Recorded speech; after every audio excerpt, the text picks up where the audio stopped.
പാകിസ്ഥാന് വീണ്ടും ഒരു മോശം വാർത്ത എത്തിയിരിക്കുകയാണ് ഇന്ത്യയുടെ ഭാഗത്തു നിന്നും.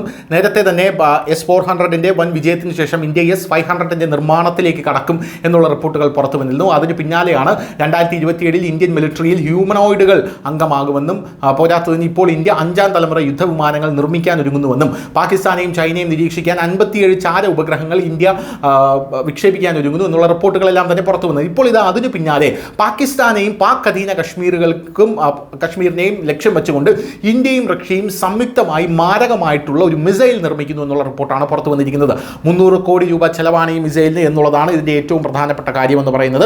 ഓപ്പറേഷൻ സിന്ദൂറിലെ അസാധാരണ വൈദഗ്ധ്യ പ്രകടനത്തിന് ശേഷം പാകിസ്ഥാൻ, പാക് അധീന കശ്മീർ എന്നിവിടങ്ങളിലെ തീവ്രവാദ കേന്ദ്രങ്ങളെ ലക്ഷ്യമിട്ടാണ് ഇപ്പോൾ വീണ്ടും ഇന്ത്യ ഈ നിർമ്മാണത്തിലേക്ക് കടന്നിരിക്കുന്നത് എന്നുള്ളതാണ് നമ്മൾ മനസ്സിലാക്കേണ്ട ഒരു കാര്യമെന്ന് പറയുന്നത്. ബ്രഹ്മോസ് മിസൈലിന്റെ പുതിയതും മെച്ചപ്പെട്ടതുമായിട്ടൊരു പതിപ്പ് നിർമ്മിക്കുന്നതിനെ കുറിച്ചാണ് ഇപ്പോൾ ഇന്ത്യയും റഷ്യയും സംയുക്തമായി ആലോചിച്ചു കൊണ്ടിരിക്കുന്നത്, അല്ലെങ്കിൽ ആ കരാറിൽ ഏർപ്പെടാൻ പോകുന്നത് എന്നുള്ള റിപ്പോർട്ടുകൾ പുറത്തു വരുന്നു. ന്യൂഡൽഹിയും മോസ്കോയും തമ്മിൽ പ്രാരംഭ ചർച്ചകൾ ഇതിൽ നടന്നു എന്നുള്ള റിപ്പോർട്ടുകളും വരുന്നു. 300 കോടി രൂപ ചെലവിൽ ഉത്തർപ്രദേശിൽ നിർമ്മിച്ച പുതിയ ബ്രഹ്മോസ് ഫാക്ടറിയിൽ ഈ മിസൈലിന്റെ പുതിയ പതിപ്പ് വൻ തോതിൽ നിർമ്മിക്കും എന്നുള്ളതാണ് ഇപ്പോൾ പുറത്തു വരുന്ന റിപ്പോർട്ട്. പ്രതിരോധ മന്ത്രി രാജ്നാഥ് സിംഗും ഉത്തർപ്രദേശ് മുഖ്യമന്ത്രി യോഗി ആദിത്യനാഥിനും മെയ് 11 ലക്നൌവിൽ ബ്രഹ്മോസ് എയറോസ്പേസ് യൂണിറ്റ് ഉദ്ഘാടനം ചെയ്തു.